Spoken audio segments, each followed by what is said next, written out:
Okay, great talks. Once again, welcome to this wonderful session on a beautiful Sunday. Today we'll be looking at corrections for the test that I gave you guys.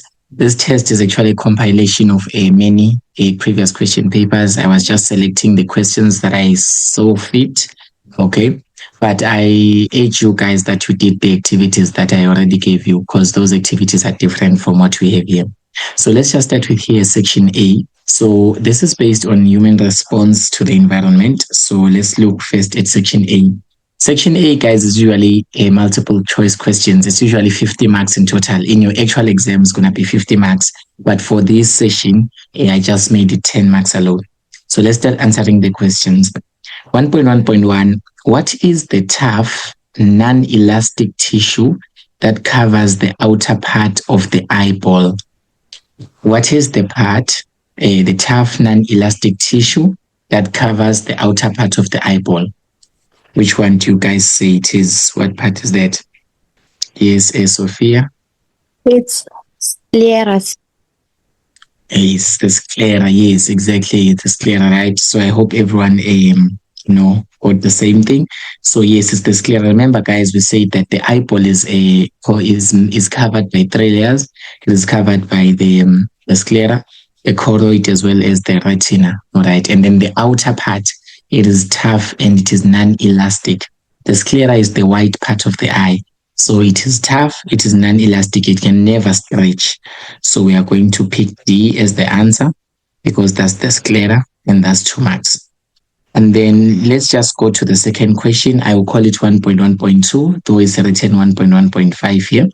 So now the diagram below represents a reflex arc. So this is a reflex arc. Remember, the reflex arc is just the path which the impulses take to be able to respond to an emergency situation. So now, which one of the following pathways? I think you guys can identify quite a couple of labels there, which is label A, B, and C. Now the question says, which one of the following pathways represent the correct order of the structures of a reflex arc? Which one is the correct order between A, B, C, and D? Which one is the correct sequence or the correct order of the structures of a reflex arc? Anyone with an idea? Which one do we start with? Where do we start when we look at the reflex arc? Can I try? Yes, you can. I think the answer is A. A. Okay. Yes. We've got A from Sophia. What about Hlelo? What's the answer? I'm gonna saying B as the Manglites. B. Okay. Tell more.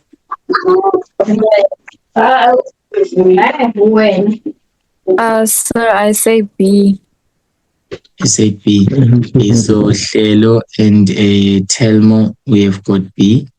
And then we've got Sophia saying A. All right, guys, let's identify the part and the parts and try to label them so that you can be able to get a full idea. So part A, you can see that here, this is a finger, guys. I think we've done an example like this when we explain the reflex arc. So this is a finger that is hitting a nail. Okay, so it's a finger and a nail, like a spear, that's the nail. So first of all, A, it is showing the finger itself. So it's most likely going to show the receptors, because remember that the finger is the one that is experiencing the pain. I think you guys can see this clearly, that if a person touches this, their finger will feel the pain. So the receptor cells are the ones that are found at A, which are the skin cells, right? So the skin cells have got receptors, or they act as receptors. And then we know that when the receptors convert the stimulus into a nerve impulse, that nerve impulse immediately will go to the sensory neuron. So if we trace here carefully, we can be able to see that here we have got a line here representing the what? The sensory neuron. So this is our sensory neuron. So B there is our sensory neuron. And then if we continue and go to C, okay, let's just continue with our part and say that the moment the impulses are inside the sensory neuron, they are transmitted into the central nervous system, particularly the spinal cord, where they will meet the interneuron. So they are going to meet an interneuron. Do you guys see that D is also an interneuron here? We have got D there. It's just on the other side, but it is a what? It is an interneuron. So D there is an interneuron because it is the one that is found in the gray matter of the spinal cord. And then after that, you know that the impulses will now be transmitted from the interneuron all the way to the motor neuron. So this is a motor neuron. It has not been labeled, but at the end of the day, the motor neuron, it is supposed to reach part C. Part C, obviously, guys, it has to be the effector. Remember, part C in this case has to be the effector. The effector can be a muscle or any gland because it is the one that will receive the impulses to say what there is some pain that is being felt out there. So now let's now take the correct order. When we look at the reflex arc, the question said which one of the following pathways represent the correct order of the structures of a reflex arc. So in a reflex arc, guys, the structures, they are ordered from the receptor until they reach the effector. Okay, I think I explained this quite a lot of time, quite a lot of times. The receptor receives the stimulus and converts it into a nerve impulse, and then it is transmitted into the sensory neuron. So the next part, that's like from A, which is the receptor, to B, which is the sensory neuron.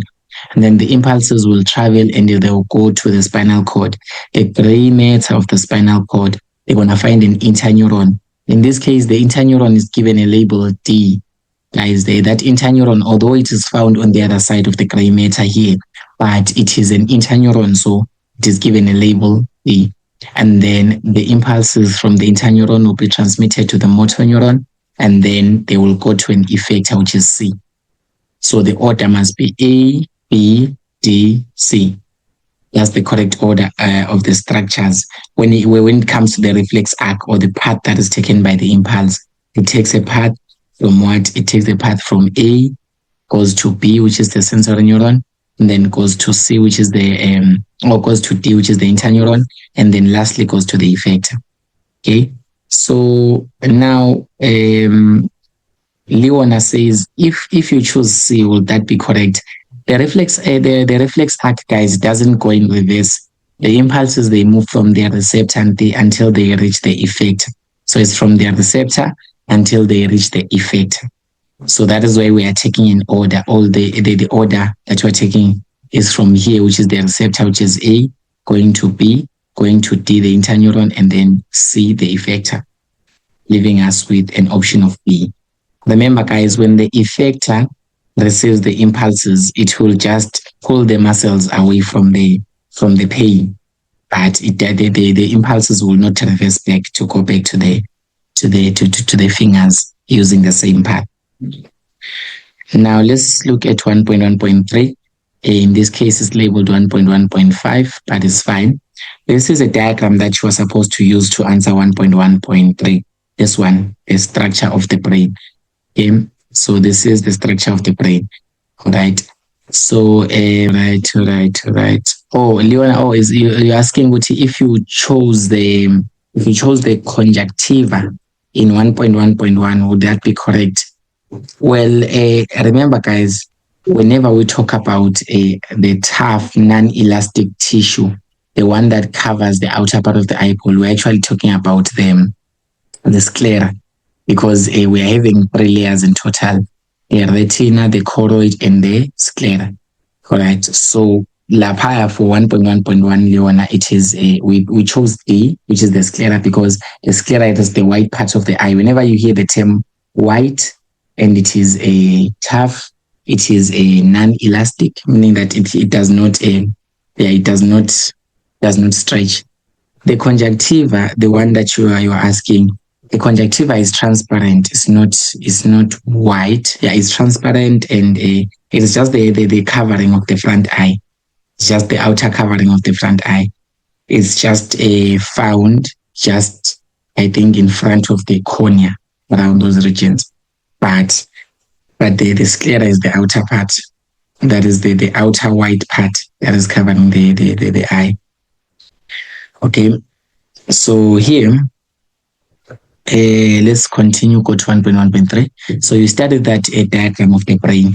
Now they say, what is the part of the brain that can memorize a cell phone number? Name the part of the brain that can memorize a cell phone number. Which part of the brain can memorize a cell phone number?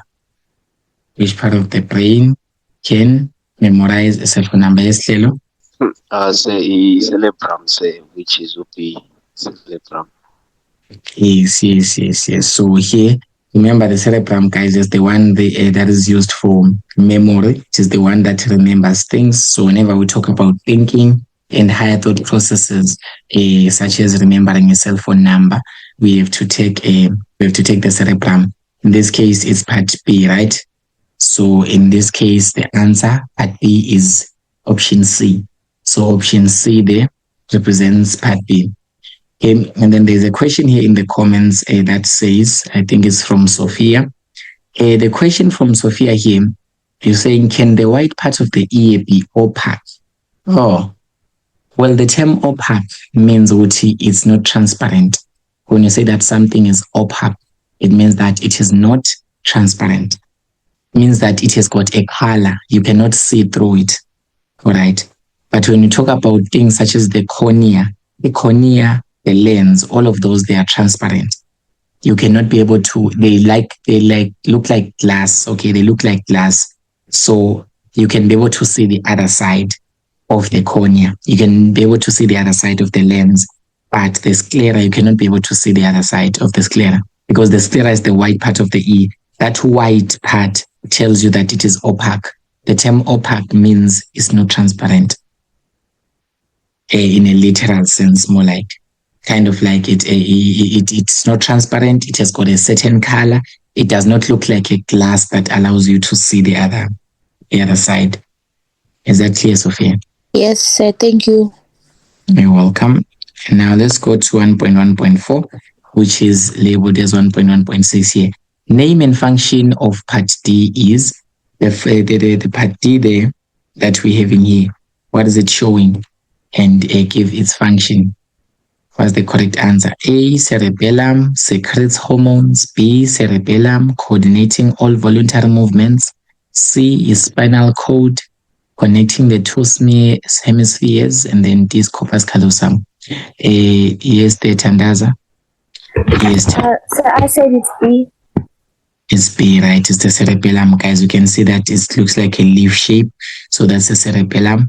And then its function is to coordinate voluntary movement. The cerebellum does not secrete hormones, guys. But that's too obvious to say what this is incorrect. And now let's go to 1.1.5, which will serve as our last question. So we're now here on 1.1.5, which is the last question here.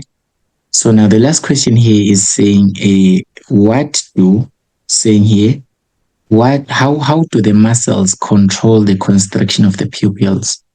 How do muscles that are found in the eye, of course, how do they control the constriction of the pupil? We have got A, B, C, D. Both circular and radial muscles contract, or you can say circular muscles contract and radial muscles relax, or you can say that circular muscles relax and radial muscles contract, or you can say both circular and radial muscles relax. So how do the muscles control constriction of the pupil? Yes, Sophia. For me, I said it's B, sir. Okay, you said circular muscles contract and radial muscles relax. Okay, nice. That's something. Anyone else with anything different, or all of us are fine?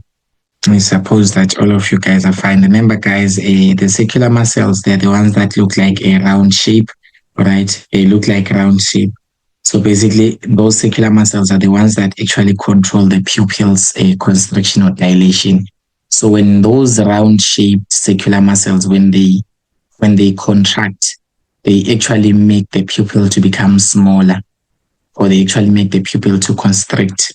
So we are going to go with circular muscles contract, while radial muscles relax. Remember, the radial muscles, they just do the opposite of circular muscles. So when circular muscles are contracting, the radial muscles will be relaxing. That's how you get your 10 out of 10 there. Okay. Then now let's look at the biological terms, Kratos. Give the correct biological term for each of the following descriptions. Write only the term next to the question numbers. So here, I think they are based on the E alone, these ones, but I'm still going to give you more biological terms for practice later on. But for these ones, let's just try to give the biological terms that we're able to obtain from here. So what are the receptors that provide information about the gravitational position of the head? What are receptors provide information about gravitational position of the head? Yes, Sam?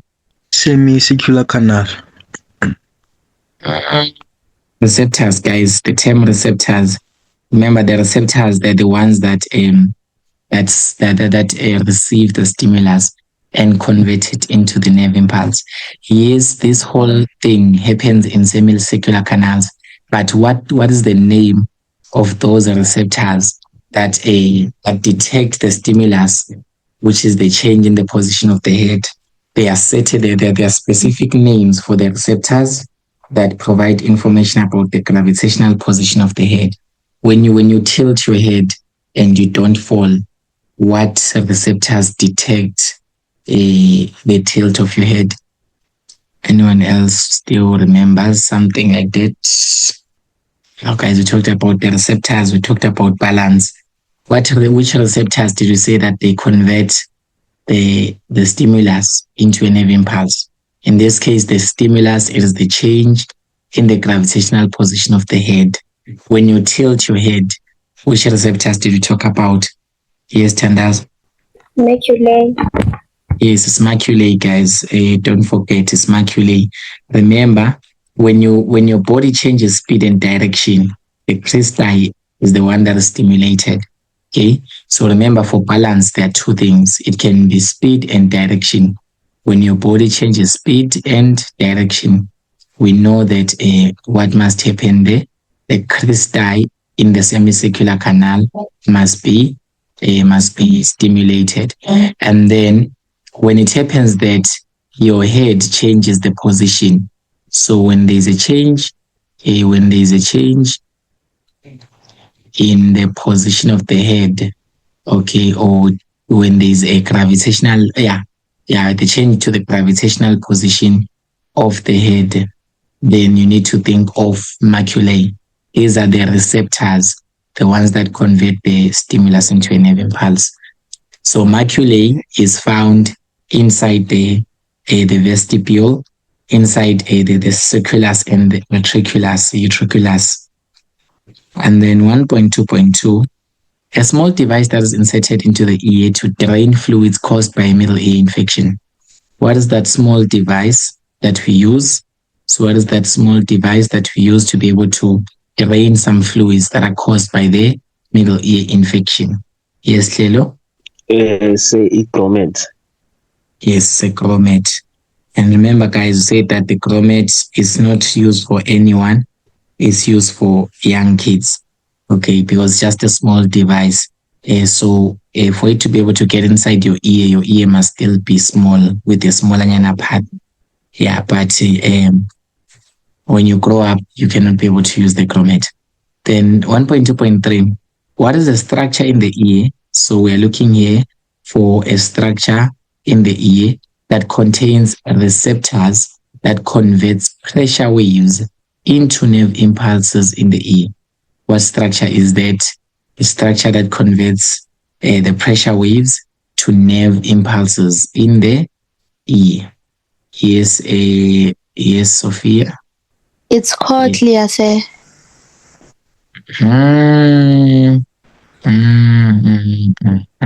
Missing something. You guys are just talking about just a small part. You need to be specific. Try to be specific on which structure. Would you say it's cochlea? Let's hear the question again so that we read and understand. They say here we are looking for a structure, right? We are looking for a structure in the ear that contains receptors. So, okay, let's talk about the receptors. Which ones are the receptors so that you don't misunderstand the question? Which ones are the receptors? What receptors convert pressure waves into nerve impulses? Yes, Hlelo, you can talk. So, right, is it the organ of court, you know? Okay, yes, the receptors. The receptors that convert the pressure waves into an impulse. They are known as organ of Corti. And then the organ of Corti, where is it found? Because now they say this is a structure in the ear, so it must be a part of the ear that contains that organ of Corti. I think Sophia has already answered that for us. I wanted us to make sure that we understand the question first, because someone might have written 1.2.3 and said organ of Corti. Yeah, if someone said organ of Corti for 1.2.3, you wouldn't really say that organ of Corti is you wouldn't really say that it is a structure of the ear, no, a part of the ear. Right? You would say that the cochlea, it is the part of the ear and it contains the organ of Corti, which has got some, you now give more details to say that the organ of Corti has got some hair cells and it can be able to detect the pressure waves.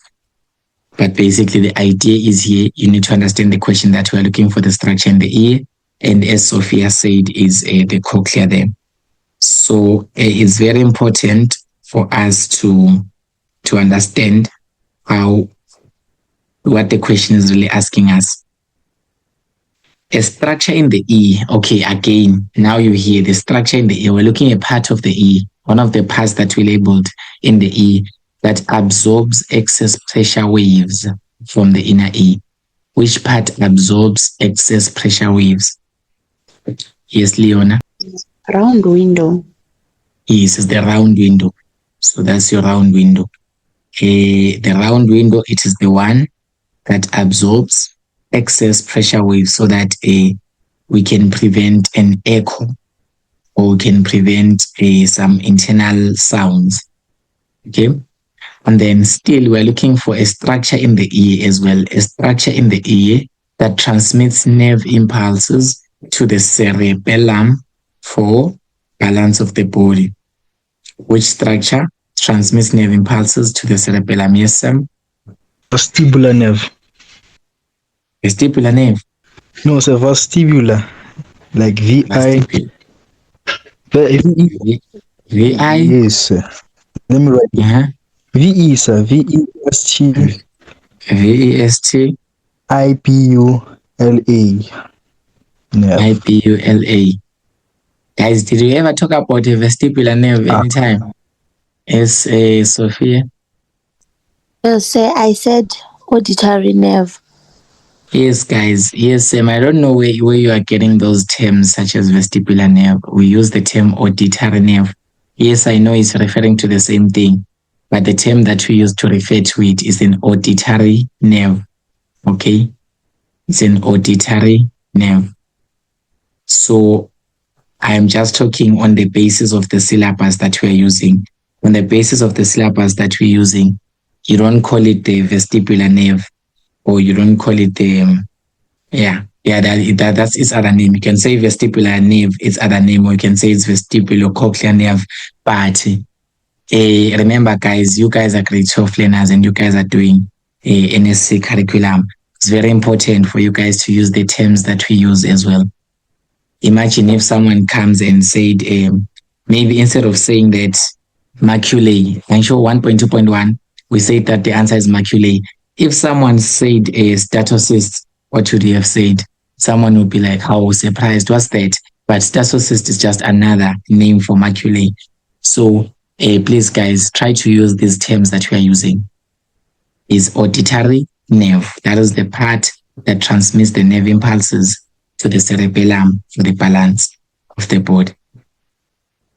I hope that we are together, grade 12s. And then now let's conclude with section.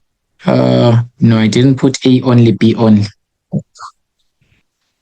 Yeah, let's look at A only, B only questions and try to see the manner of approach that we can have on them.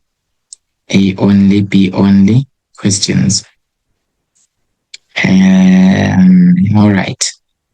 Let's look at 1.3 here. 1.3 says indicate whether each of the following descriptions in column 1 applies only to B only, A only, both A and B, or none of the items. Write A only, B only, both A and B, or none. Please guys, be very careful in answering this question. Don't write anything such as A or just writing B. You write A only if it's only A. You write B only if it's B only. And then you write both in A and B. And then you say none if there is none of them. Don't just write both. Now 2.1. What is the part of the ear that directs sound waves? So this one, it directs sound waves to the tympanic membrane. So which part of the ear directs sound waves to the tympanic membrane? A is pinna and B is auditory canal. Yes, Leona? A only. B only. Okay, we say that is the auditory canal. Okay, what about others? What do you guys say? Is it also B only to you guys? Yes, sir. Yes, Telmo. So is it fine if you say both A and B? Okay. Nawanda, Tandaza, what would you say? So I said both A and B. Both A and B. Why you guys taking both? Remember guys, the pinna, what is its function? The pinna actually is the outer part of the ear. I don't know if I have an ear diagram here. The pinna is the outer part, right? This one, this is the pinna. It traps sound waves and directs them into the auditory canal. Okay, the pinna traps sound waves, directs them into the auditory canal. Then the auditory canal will direct the sound waves, or they will transmit the sound waves to the tympanic membrane. So the pinna is directing, or it is trapping sound waves and directing them inside or into the what? Into the auditory canal. And then now the auditory canal will now transmit these sound waves to the tympanic membrane. Is that clear, guys? Yes, sir. Yes, sir. Yes. So here the one that is directing them directly to the tympanic membrane, the sound waves are being directed by the tympanic membrane straight. Yes, we know that they are coming from the pinna, yes, but the one that is actually doing the job of directing them to the tympanic membrane, it is the auditory canal. So this will be B only. So you can just come and say 2.1 is B only. B only. And then 2.2 equalizes pressure on either sides of the tympanic membrane. What part equalizes pressure on both sides? When you say either side, it's like the same thing as saying both sides of the tympanic membrane. Yes, Lelo? Say A only. Yes, it's A only, guys. The eustachian tube is the only one that can be able to equalize pressure. The round window is there to absorb the excess pressure waves. And then 2.3, it has a membrane. So this thing has got a membrane that sets up the pressure waves in the inner ear. Which part between round window and oval window? Which one has got the membrane that sets up the pressure waves, or basically the membrane that creates pressure waves in the inner ear? Yes, Sam? I said A only, Master. Is B only. Remember, guys, the round window is for absorbing excess pressure waves, but the oval window is the site, or is the place whereby the vibrations are now being turned into pressure waves. So B only. And then 2.4, a structure in the ear that absorbs excess pressure waves from the cochlea. Which structure absorbs excess pressure waves from the cochlea? Yes, Leona? I wrote none. None. Okay. Did everyone else get none as well? If you guys got none, what's the actual structure that absorbs excess pressure waves from the cochlea? Yeah. What's the actual structure that converts excess pressure waves? Yes, Sophie. Miss, I wrote B only. B only. Does the auditory canal absorb excess pressure waves? Nah, it does not, guys. Auditory canal has got a simple function. I already told you it is to direct sound waves or transmit sound waves from the pinna to the tympanic membrane.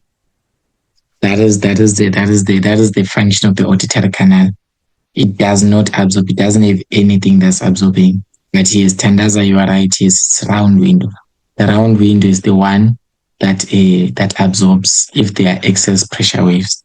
So now that's going to be the round window, and we don't have any round window here. A is a pinna. The pinna does not absorb anything. It just traps the sound waves and directs them to the auditory canal. Then the auditory canal transmits them to the tympanic membrane.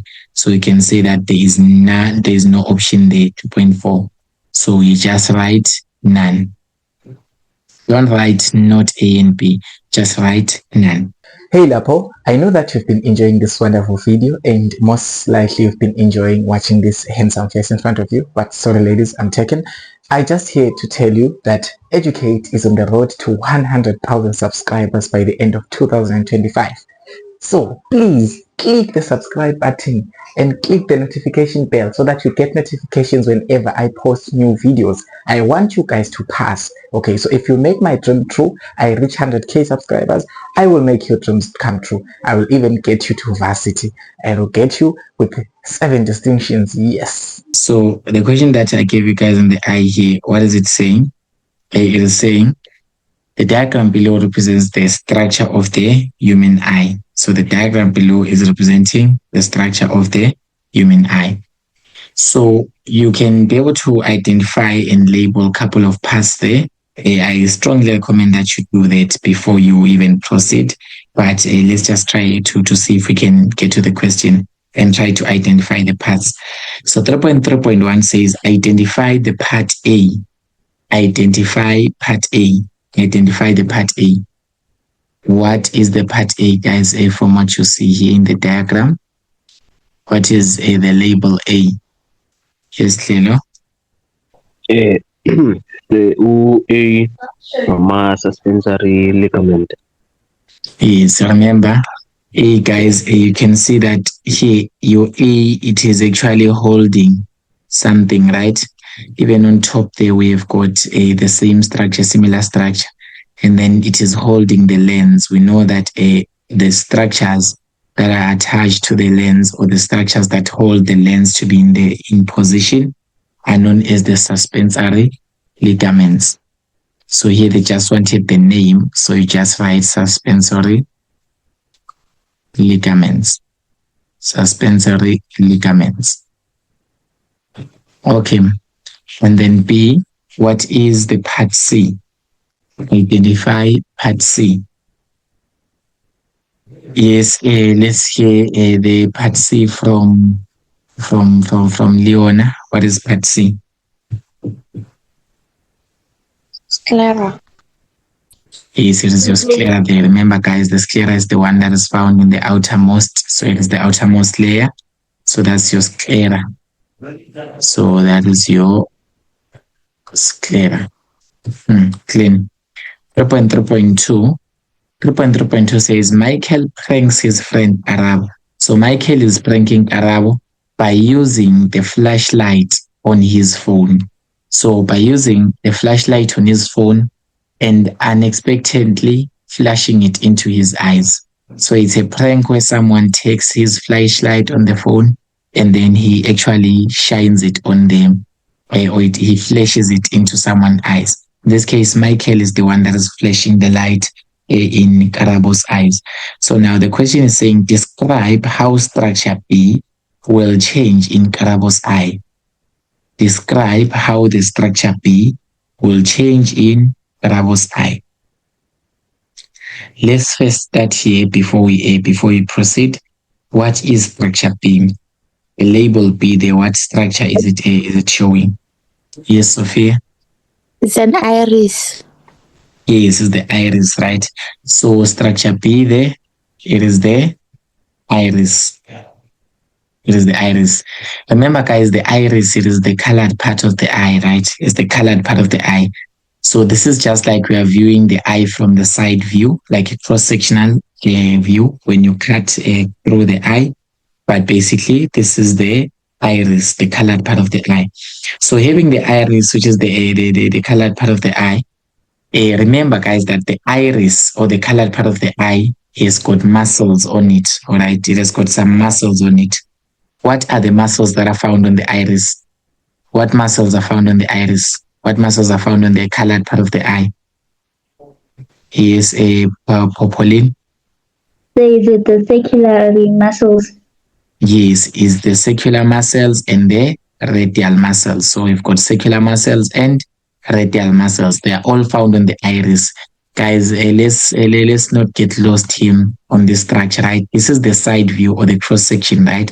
Cross-sectional view is showing how the eye would look like if you were to cut it from the side.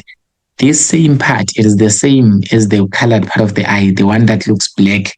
When I say that your eye looks black, it simply means that your iris is black. So the iris is the colored part. So in the iris, we've got muscles, the circular muscles, as well as the radial muscles. Now the question is, how does the structure change when, how does the structure in Karabo's face change, or in Karabo's eyes change when the light is being shined onto him? Yes, you can describe it, Pauline. Okay, so the circular muscles of the iris will contract, and then the radial muscles of the iris will relax, and then the pupils, they will constrict. Yeah, exactly. So this is actually a pupillar mechanism for what? For bright light conditions. Because now, don't forget that Michael is shining or is flashing the light into the eyes of Karab. So that's bright light. So to protect the eye, what will happen? So in your answer, guys, please try to understand the question here. Did not specifically say describe the pupillar mechanism for bright eye condition, but they asked it in a tricky way. So you can just say due to the bright eye, due to the bright light, or due to the bright flash, or anything like that. Due to the bright light or bright flash, what will happen? Or what will happen to the eyes of Karab? So due to this bright light, the circular muscles,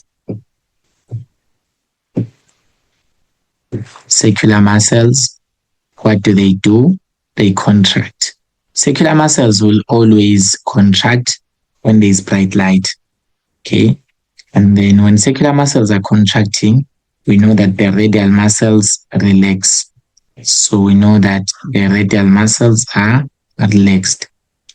So the radial muscles, they relax, right? And then after that, obviously, when the circular muscles are contracting, we already know that the pupil will constrict. So the pupil will close up, or it will constrict, so that it can prevent more light from entering. But basically the size of the pupil will decrease, or you can say that the pupil will constrict, or anything around those lines. And then less light will enter the eye. You can just add that as a bonus point, but for 3 marks, I already found my 3 marks here. And then now make a labeled drawing of the cell. Make a labeled drawing of the cell in D that transports impulses towards the brain. Let's start with D. D, you can see, guys, that this is your optic nerve, right? Because it is the one that is just found at the end here, at the retina.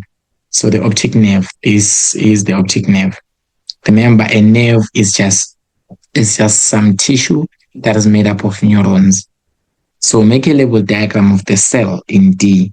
Okay, which cell are we talking about? What cells are found inside an optic nerve? Can you repeat the question, sir? Yes, well, what cell are we actually talking about here? The one that they're looking for, because they said make a label drawing of the cell that is found in E, the cell in D, the cell in the optic nerve. What cell are we actually talking about in the first place? Anyone to give it a try? What cell are we talking about? The one that is found in the optic nerve. Telmo is saying it's a sensory neuron. Yes, exactly. It's a sensory neuron, guys. So the sensory neuron is found in the what? In the optic nerve. And it is the one that will receive the nerve impulses coming from the yellow spot of the retina. Remember, guys, that the yellow spot of the retina here, we have got some photoreceptors, the ones that take the light stimulus and then convert it into a nerve impulse. That nerve impulse will then be transmitted, or it will be sent into the sensory neuron found inside the optic nerve. So the optic nerve has got some sensory neuron, and then that sensory neuron will be responsible for doing what? For transmitting the impulses to reach the cerebrum. So we have to actually make a labeled diagram of the sensory neuron. In other words, that's what they're trying to say. Make a labeled diagram of the sensory neuron. I'm sure you guys already now know that the sensory neuron has got dendrites, like mini dendrites, like this. And then there is one big dendrite, and then there's a cell body. I'm sure you guys know this now. And then there is an axon there. Okay, so the first thing, guys, whenever they say make a label, they're drawing. You are not actually supposed to draw before you write the caption. That's the first thing. Write the caption. What are you trying to draw? In this case, you are drawing the structure of the sensory neuron. So first, give the caption, structure of sensory neuron. Yes, guys, the caption is very important. You lose marks here in terms of drawing if you don't write the caption, right? Then now you can now try to make any labels to be able to get the marks. Remember, you must draw the correct structure, number one, and you must draw it. You must give at least 4 labels for this one. Just 4 labels will do, and then that's that. So the first one, you guys already know that the impulses will be moving in this direction. So this is more like the direction of movement of impulses. This one cannot really be counted as a label per se, but it actually indicates the direction of the impulses. So if the impulses are moving from up to down there, we need to now put the myelin sheath, because we know that our sensory neurons, they are myelinated. Both their dendrite and their axons, they are myelinated. So we must put myelin sheath from the top until we put it here at the bottom. This is the correct size structure of a sensory neuron. We put them from top until we reach at the bottom. Then now you can label it and say that is myelin sheath. So this is myelin sheath. Remember, it's the one that causes the neurons to be able to move faster. And then we've got obviously, this must be the axon. This shape here must be the axon. And then here we must have our small dendrites. You have small dendrites. And then what else? What else can you guys see? The cell body is important. So the cell body here also serves as a feature and part that is needed for the transmission of impulses. So at least give 4 labels, guys. At least 4 labels for this diagram. 4. Are we together at the top? Yes, sir. Yeah. So the marking allocation for this one is simple. Yes, sir. Yeah, you just write the structure. We mark the caption, of course. You mark the correct structure, and then we mark also the labels that are provided. Since this one is 6 marks, we are going to make the label marks to be 3. Okay, 1, 2, 3, 4, 5, and then the label marks, it will be like 1 mark a label, and then another mark is for making the correct diagram, recognizing that this is a sensory neuron in the first place, and then the other mark will be for the caption. Yeah, I hope that is clear for everyone. Okay, here's another one.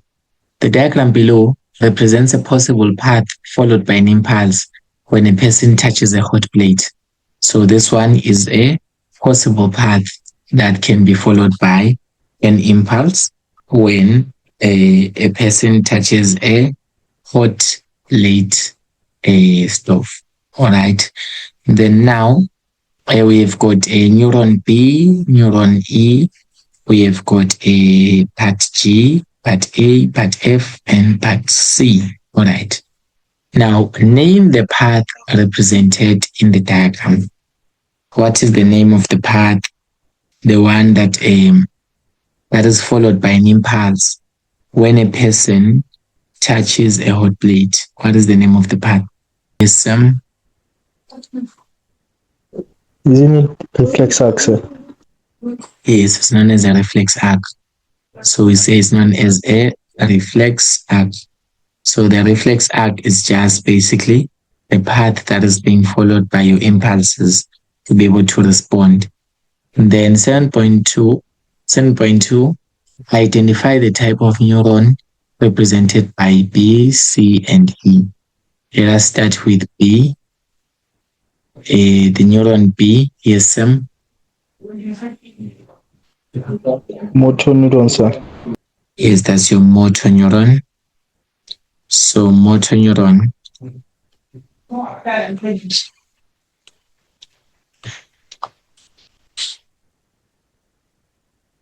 What about C? The neuron C? Yes, Leona. The connector. Yes, the connector neuron. But how did you figure out? How did you figure out, guys, that this is a connector neuron? Let's see. Yes, Because of it's in the middle, it's connected between two. Exactly. Yes, it's found in the middle here. So you can see that here, the connector neuron you see here is connected between neuron B, which is a sensory neuron, and neuron E, which is a motor neuron, or B, which is a motor neuron, and neuron E, which is a sensory neuron. So this is this connection that you're having here of these three neurons show us that E must be a sensory neuron as well, and C must be a connector neuron. So I already gave you an answer for E. They said it's an entire neuron. Or it's a sensory neuron.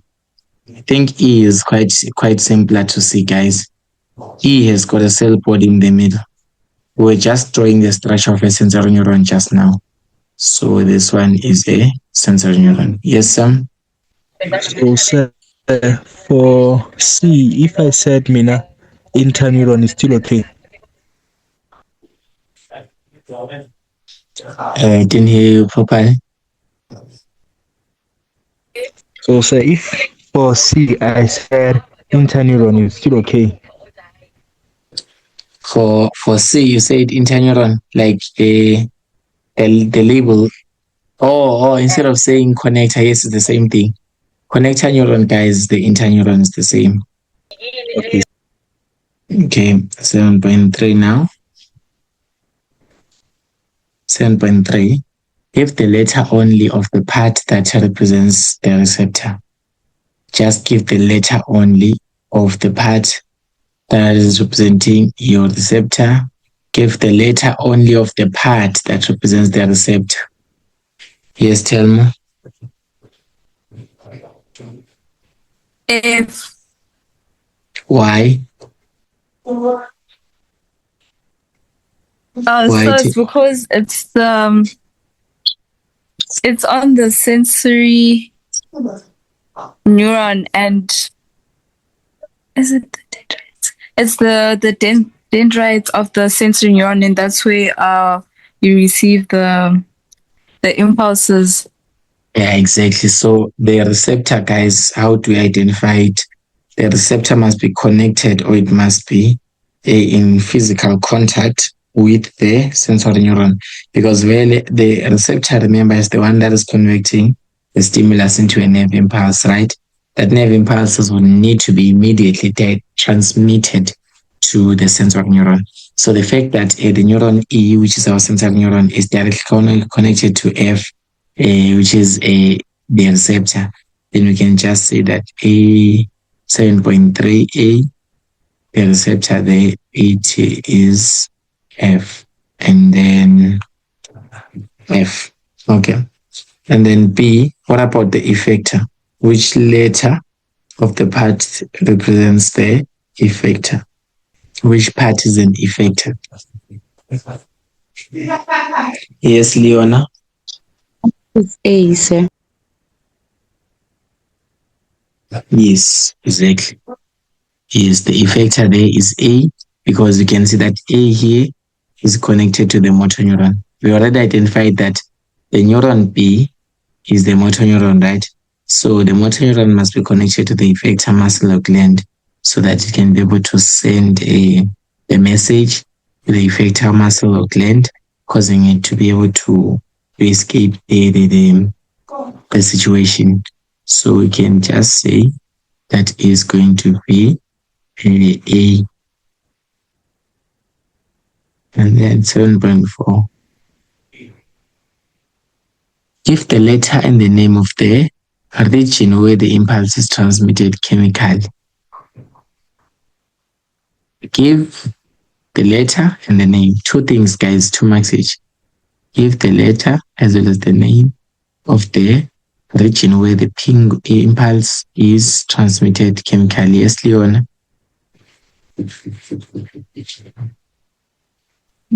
I think it's G, which is myelin sheath. Yes, exactly. Yes. So the region where impulses. Oh, I'm like, we're still on A, guys. We're still on A, 7.4A.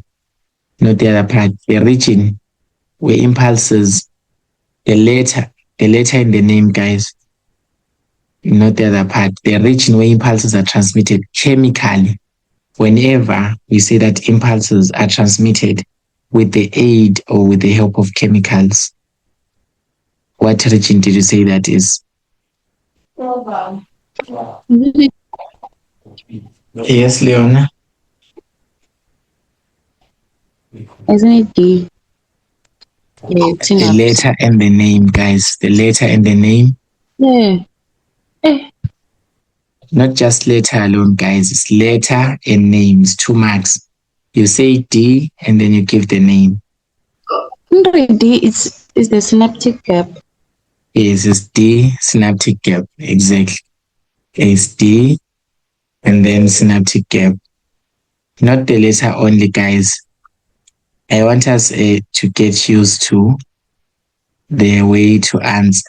D, synaptic gap, or you can say D, synapse. That is the region where there is a chemical transmission, or there's a chemical transmission of impulses across 2 neurons. So the first neuron and the second neuron, the impulses are able to jump over from one neuron to another with the help of chemicals. What is the name of the chemicals that are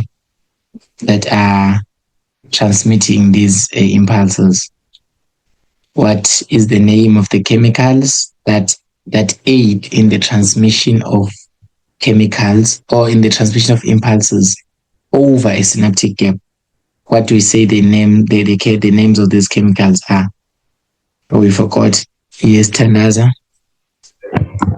I'm not sure, but I think it's neurotransmitters.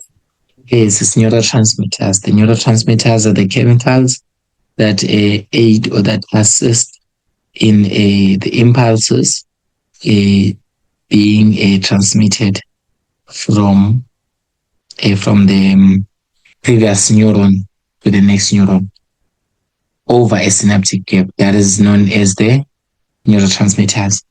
And then 7.4b, the part that is an insulating function. Which part is called an insulating function? Which part has an insulating function? Yes, Tandaza? G, the myelin sheath.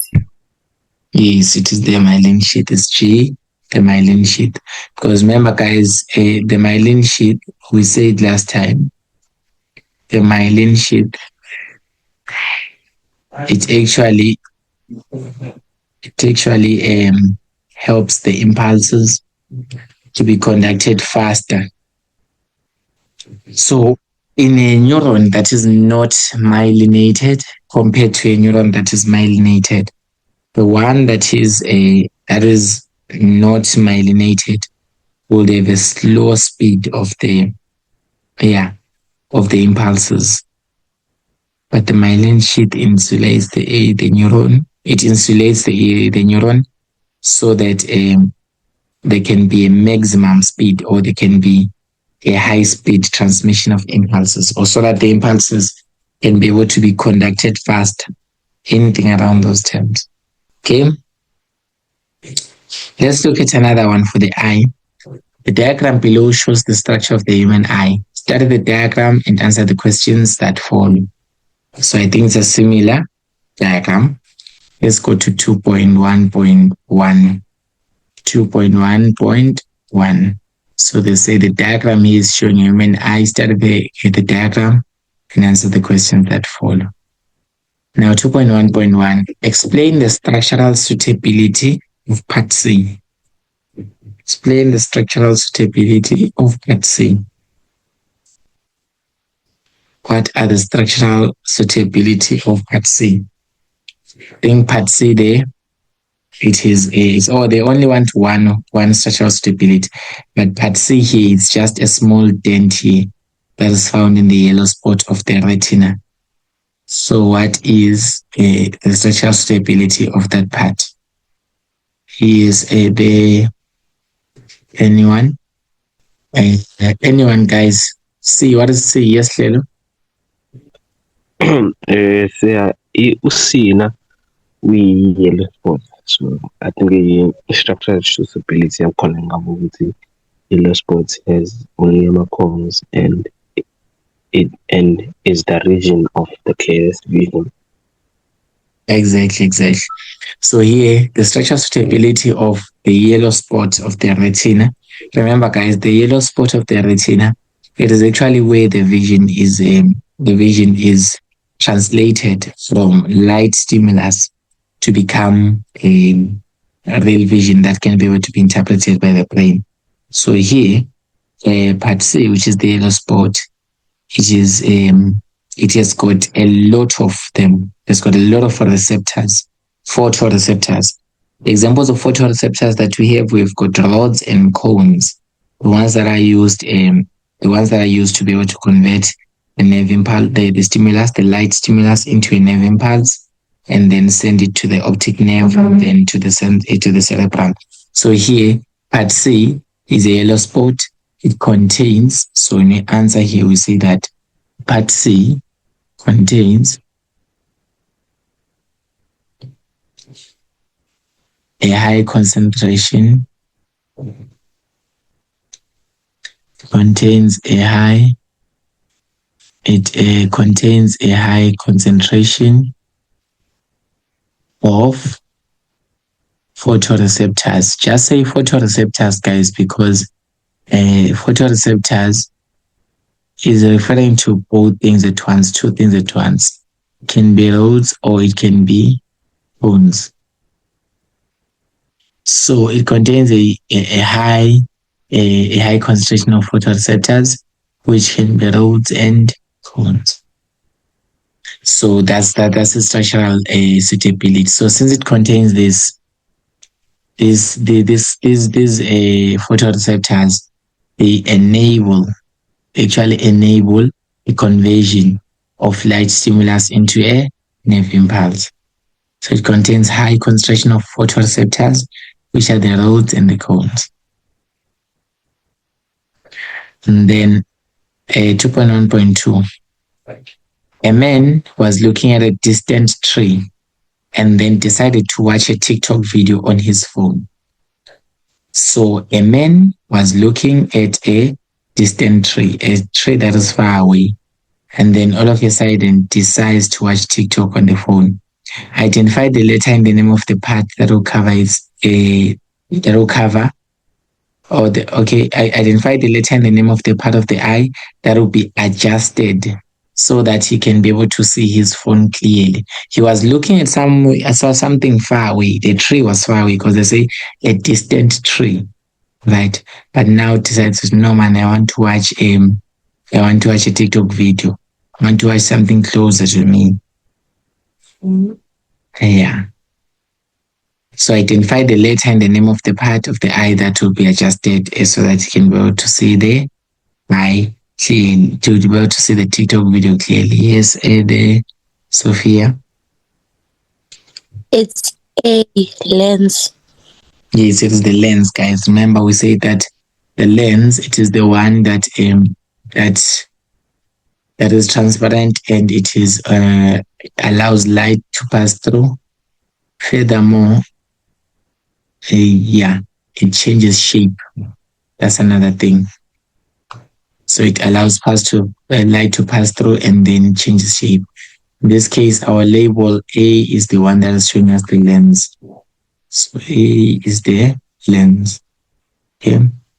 And then 2.1.3.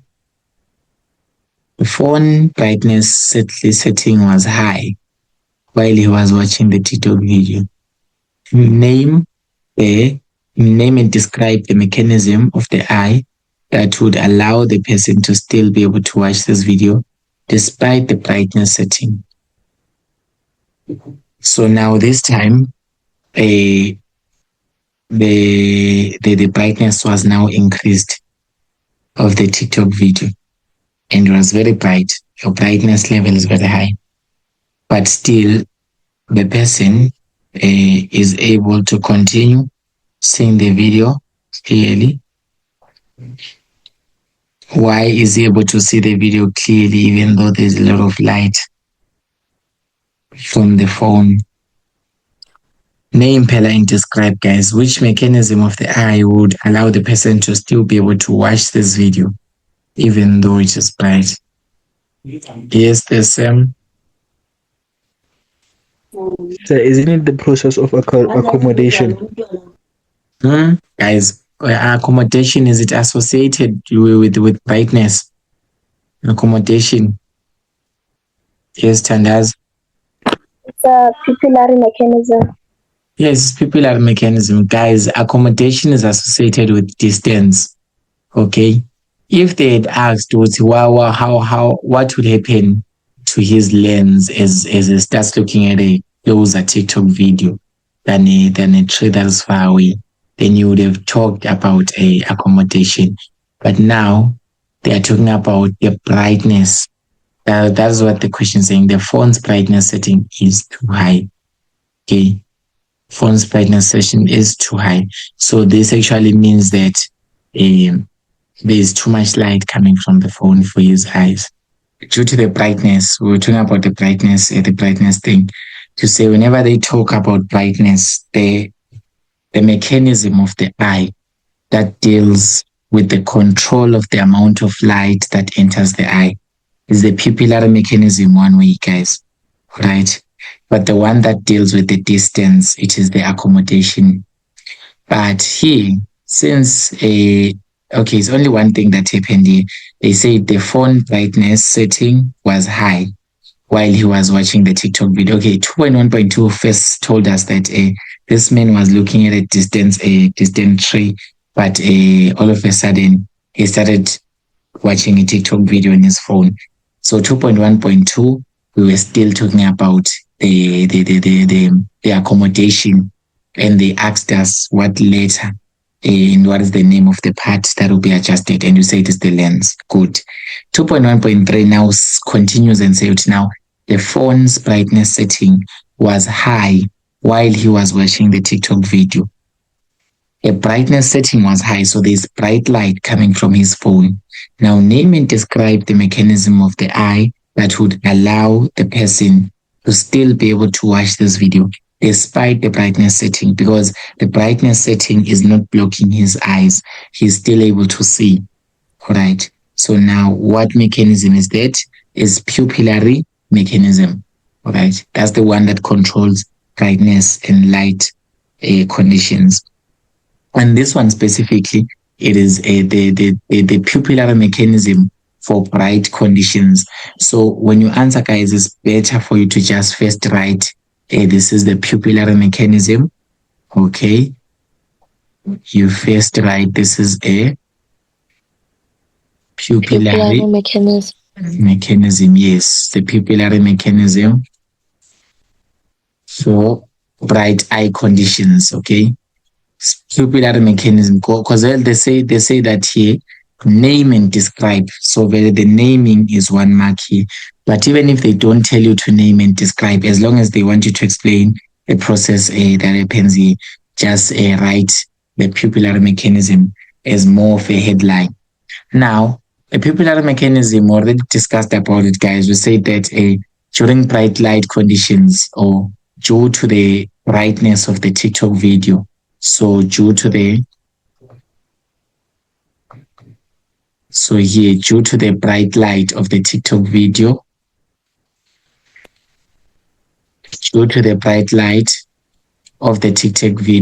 what will happen? The circular muscles, as we've already said, we say that the circular muscles, they contract. So the circular muscles, they contract. Right, that's 1 point. Try to write in point format, not paragraphs. So during bright light, due to the bright light caused by this phone's brightness, the circular muscles will contract. And you already know that from that, the radial muscles would relax. So radial muscles would relax.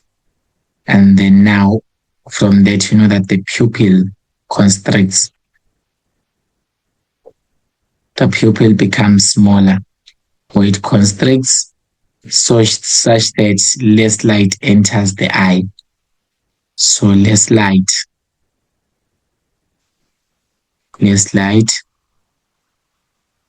enters the eye. So there is less light that will enter the eye.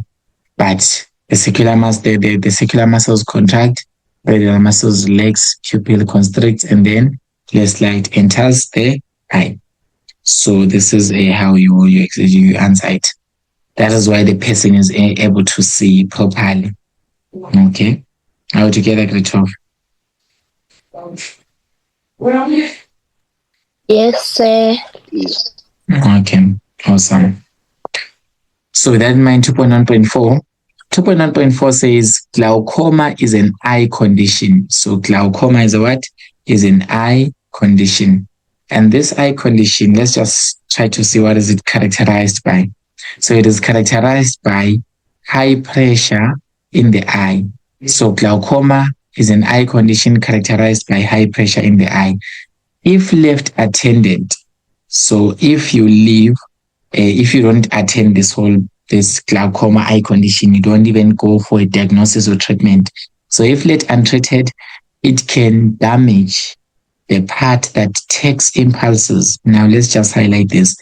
So glaucoma, if you do not treat it, it can damage the part that takes impulses to the brain, which can result in blindness. So glaucoma is an eye condition which is characterized by high pressure in the eye. So when there's high pressure in the eye, what would happen?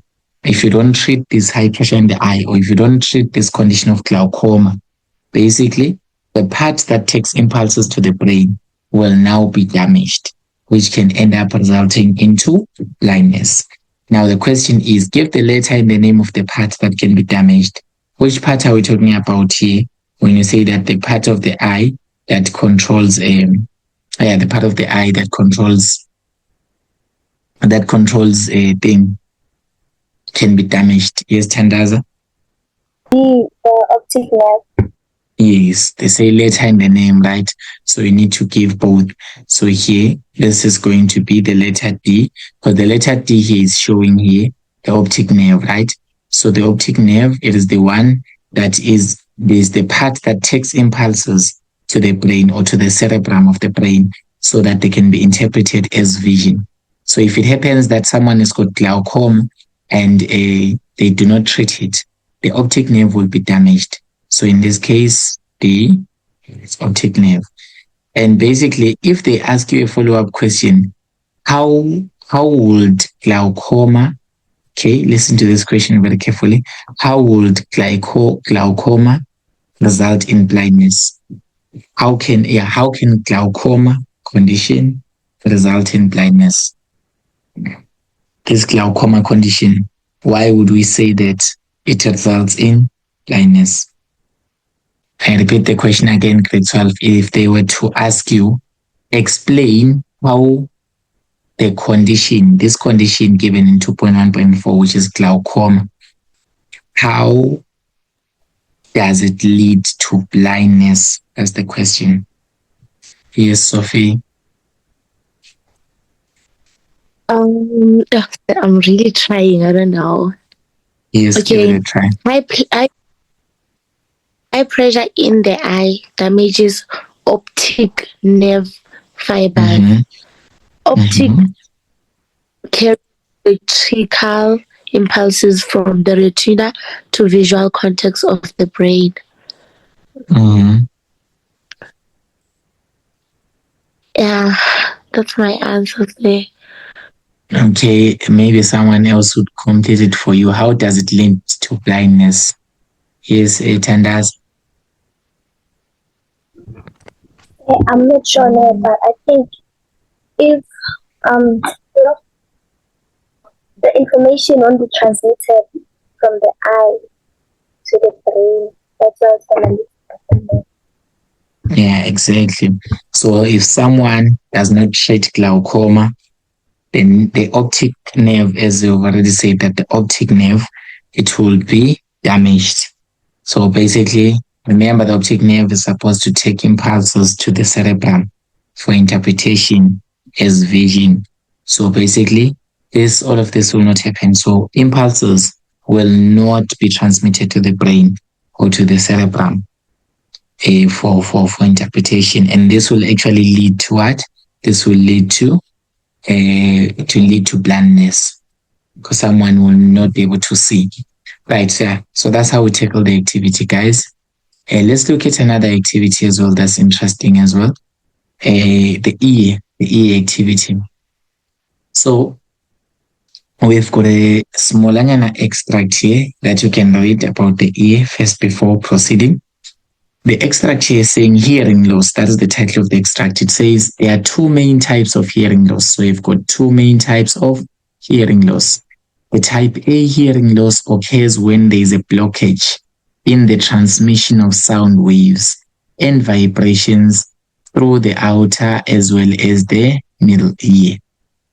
Then we've got type B hearing loss, which is caused by a damage to the hearing receptors of the inner ear or to the nerves that carry sound impulses to the brain. So here we're having two main types of hearing loss. The first one, the first hearing loss is the one that occurs when it happens that the sound waves or the vibrations cannot be able to move between the outer and the middle ear, or you can just say through the outer and the middle ear. We already know that at the outer ear, we have got some sound waves, right? And then in the middle ear, we've got some vibrations. So if those cannot be able to move through, then we are going to have type A hearing loss.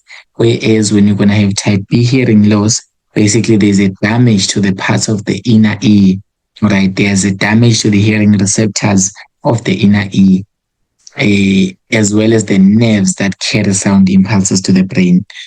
Okay, now 2.4.1, write down only the letters of two parts each that may be damaged when a person suffers from. Now they say we need the letters of two parts each. So for each and every question, you must give two parts, please. The letters only. So you give the letters only, and then you give two parts that are responsible for that particular question. So now let's do 2.4.1. 2.4.1, write down the letters or only the letters of two parts each that may be damaged when a person suffers from type A hearing loss. What parts may be damaged when a person suffers from type A hearing loss? Which parts? Write down the letters as the ones that are showing in the diagram. Yes, Lelo. Look, I think cheese. No, yeah, cheese. For answer A, I think cheese. Oh, PNT. Okay, yes. Remember, guys, a type A hearing loss, I already told you from the extract here that it is due to the blockage of transmission of sound waves and vibrations. So we have got sound waves here at the auditory canal. Then we've got vibrations here at the middle E, the ossicles at P. So basically, we can say that if those two are having a blockage, then one will have a type A hearing loss. So in this case, we're going to pick P and T. All right. Now, what about type B hearing loss? Type B hearing loss. Yes, Sam. Which two parts? And R, sir. S and R, exactly. S and R, because remember that S and R, they're making up part of the inner ear.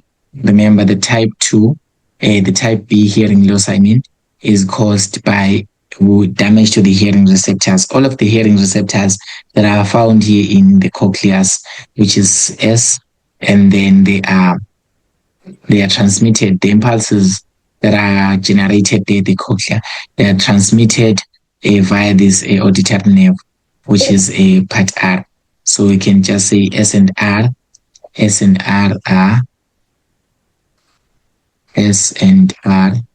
are the ones that can be damaged when a person suffers from type B hearing loss. Okay, and then now 2.4.2, identify part S. What is part S? Identify part S. What is part S? Yes, So isn't it cochlea? Yes, is the cochlea. So we call it the cochlea. So that is known as the cochlea. Now I see a question here in the comment box. So in the comment box, the question that I'm getting here is from Tandaza saying, why not Q and R for 2.4.1b? Why not Q and R? The label Q there, if I'm not mistaken, it is showing the semicircular canals. The semicircular canals have nothing to do with hearing, at least for your syllabus, guys. We'll say that the semicircular canals have nothing to do with hearing. The semicircular canals are there for balance, okay? Semicircular canals, they've got cristae inside them. And then if you continue going down, you're going to see that you're going to have maculae. Those are receptors for maintaining balance, not for hearing. So here, when you are saying that type B hearing loss is caused by damage to hearing receptors, hearing receptors are the receptors that are responsible for transmitting the pressure waves into converting it into a nerve impulse and then transmitting it. So type B can only have type B a hearing loss if it happens that the cochlea, the one having those receptors, hearing receptors, is damaged, and R, which is the auditory nerve, if it's damaged, then the impulses can't get to the brain. But all in all, Q is a semicircular canal, and we cannot be able to consider them because their main purpose is balance. Are we together, Tandaza? Yes, sir. All right. Okay. And then let's go to 2.4.3. Describe the role of the hearing receptors when they are stimulated by pressure waves. What is the role of the hearing receptors if it happens that they are stimulated by the pressure waves? What role do they play? What do they do actually when they are stimulated by pressure waves or in the presence of pressure waves? What do these do? What is the role of the hearing receptors, guys, when they are stimulated by pressure waves? When there are pressure waves around them, what do they do, the hearing receptors? Yes, So I said they convert mechanical vibrations into impulse. Guys, we're talking about pressure waves here, Sam. Which sources are you reading from? Guys, use the sources that we are using for your grade 12. Don't use other online sources. You can use other online sources for understanding, but don't use it for exam purposes. For exam purposes, please use the study guides that we are using. Use the notes that I'm sending you guys, and use the CAPS aligned study guides. Because if you are using other resources that are going to tell you about mechanical vibrations, that's probably, I don't know, resources that you get online or from Google. They are going to give you problems, guys. We say that here, when it comes to the E, we start with sound waves, and the sound waves, they enter the outer E, or they are trapped by the inner to enter the outer E. Those sound waves, when they are transmitted to the tympanic membrane. Then the tympanic membrane will convert them into vibrations. Just vibrations, just call them vibrations. Don't even use the term mechanical, because you won't be able to even explain what is that. We explain that the moment the sound waves reach the tympanic membrane, we have vibrations in the inner E. That's when we've got vibrations. And then those vibrations will now be transmitted among these ossicles, and they will stimulate the generation of pressure waves at the oval window. Due to these vibrations, we're going to have pressure waves at the oval window. And then those pressure waves will now be detected as a stimulus by the what? By the receptors inside the cochlea. So the receptors inside the cochlea, they detect pressure waves, not mechanical vibrations, Sam. Are we clear on that? Are we clear on that, Sam? Yes, please don't use other sources. Use the sources that are CAPS aligned, that are aligned with the curriculum that you're doing, because this is an exam, guys, and your final exam is going to be worse, because someone is going to mark for you, someone you don't know. Maybe your teacher might mark for you considering that, hey, you meant this and you meant this and you meant this. But someone will mark for you the marking sent. It's just your script with no name. It's just your exam number there. So write something clear that clearly shows that you understand the concept. But the idea of what you are saying is correct, Sam. It's just that the terms that you are using are non-examinary. They're not associated with the CAPS curriculum, the one that we are using. So here, the role of hearing receptors, as I said, guys, I told you that the hearing receptors, what do? They convert the stimulus, or you can say they convert the pressure waves into a nerve impulse. And then now they will transmit it to the auditory nerve. That is the function. They're converting pressure waves. So their whole purpose is to convert, let me just say, to convert pressure waves, or it is to convert stimulus. You can just say it converts stimulus, or you can say it converts pressure waves to nerve impulses. This one is your 1 mark. But now those nerve impulses, remember, guys, that they will be transmitted to the auditory nerve, right? Because the auditory nerve has got a channel of neurons there that will be able to transmit the impulses to the cerebrum. It converts pressure waves to nerve impulses, and then it transmits them. Let me just say, and then transmits them here. And then transmits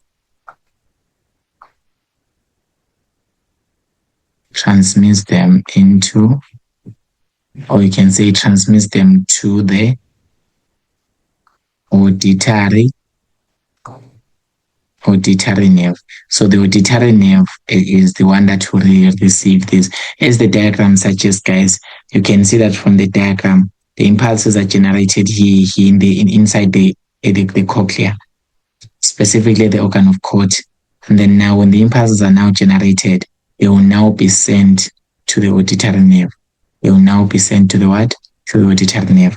Then now when they are sent to the auditory nerve, of course, we know that the auditory nerve will now transmit them to the cerebrum for interpretation. So here, this will then transmit them to the auditory nerve. We are done with the functions of the hearing receptors. They will just end it there. They will not be able to do furthermore. It's just to convert the pressure waves into nerve impulses, then transmits them to the auditory nerves.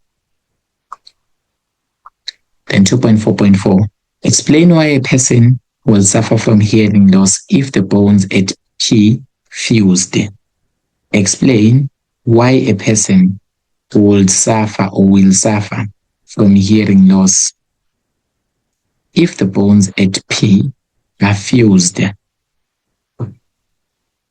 Why would a person suffer from hearing loss if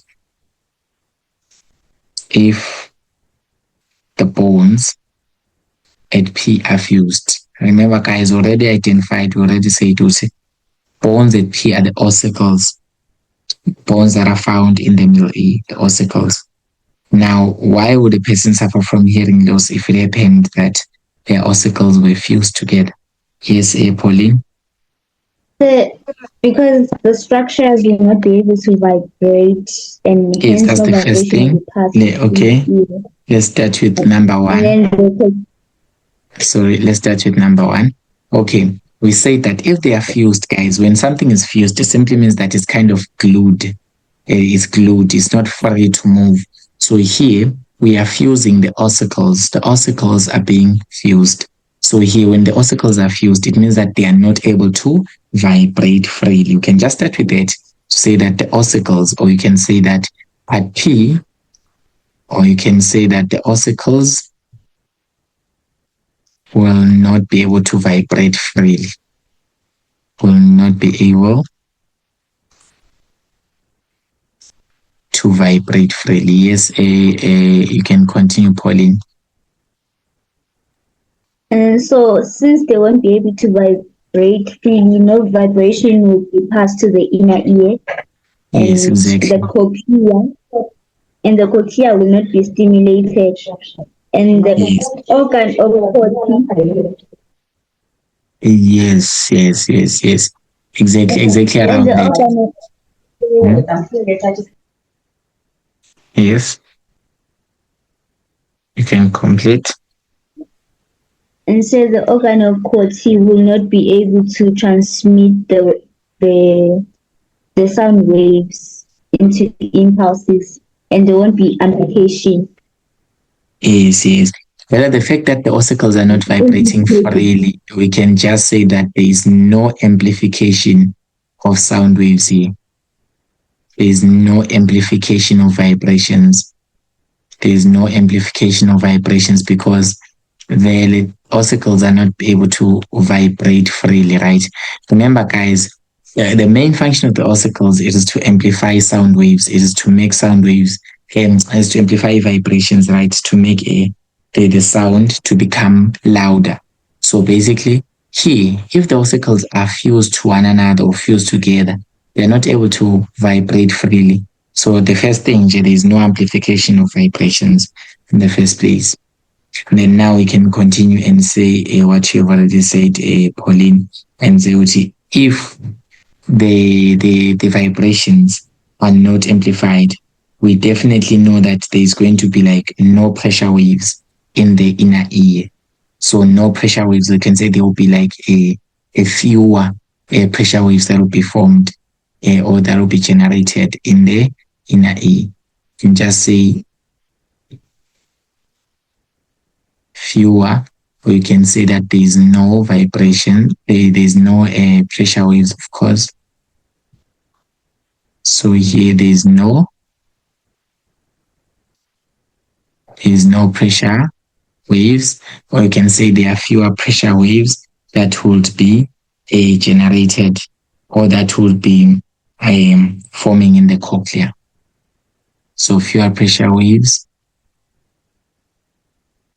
form in the cochlea. Okay, so there are fewer waves that are fewer pressure waves that are forming in the cochlea. Sam, what's your question? So, sir, if this point, I talked about the tympanic membrane won't be able to vibrate, and also eustachian tube, you don't be able to stabilize the pressure between the inner and the middle and outer ear. But here Still they were okay. specific. They talked about the bones. Yes, they talked about the ossicles. The bones are the ones that are fusing together. The eustachian tube is not blocked this time. If the question had told you that the eustachian tube is blocked, you would have mentioned, you would say, due to the blockage of the eustachian tube, this would happen, this would happen, this would happen. But the eustachian tube can be fine. But the ossicles, if they are fused to one another, or the ossicles, if they are like closely, they are closely fused or glued to one another, they won't vibrate freely. And that doesn't affect the tympanic membrane as well. Okay, so try your best to focus on the ossicles themselves alone. The ossicles, if they are fused with one another, they will not be able to vibrate freely. And we know that ossicles' function is to amplify vibrations. So there would not be any amplification of vibrations. Since the ossicles are usually they are not able to vibrate to be able to do that. And then we definitely know that there will be fewer pressure waves that will be forming in the cochlea. Does that kind of make sense, Sam? Yes, sir. Thank you, sir. You're welcome. Okay.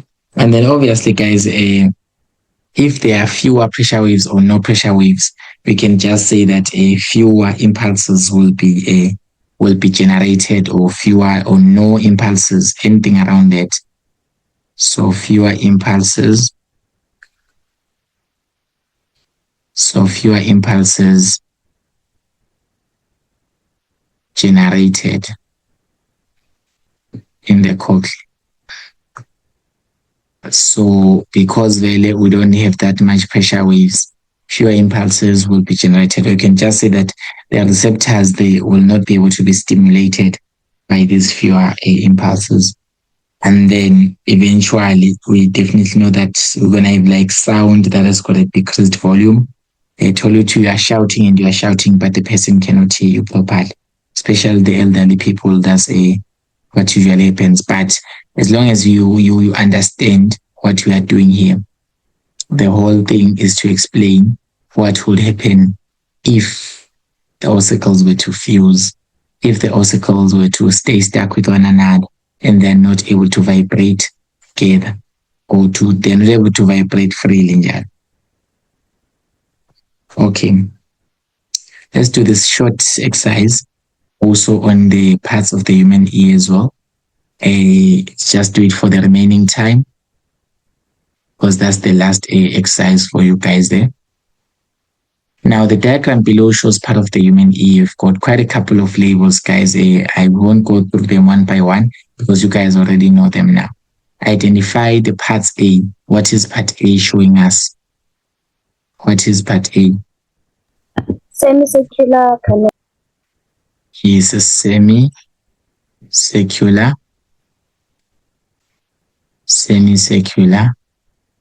canals. There are 3 of them. And then what about structure F? What is structure F in the E? Yes, Sam? Tympanic membrane. Yes, that's the tympanic membrane. Very good. So that's your tympanic membrane. Okay. And then provide the letter only, 2.5.2. Provide the letter only of the part of the ear where the following will be inserted. A grommet. Which part of the ear would a grommet be inserted? Which part here? Just the letter of the part where would insert a grommet. Yes, Sam? D, sir. D. No, we don't insert a grommet on the eustachian tube, guys. Where did you say we put a grommet? How do you even put a grommet? Eustachian tube, guys, is like near your throat. We have to like cut your throat so that you can get to the eustachian tube. It's not easy to get to the eustachian tube. Yes, Tandas? E. E. Do you put your chromate? Do you put your chromate at the round window?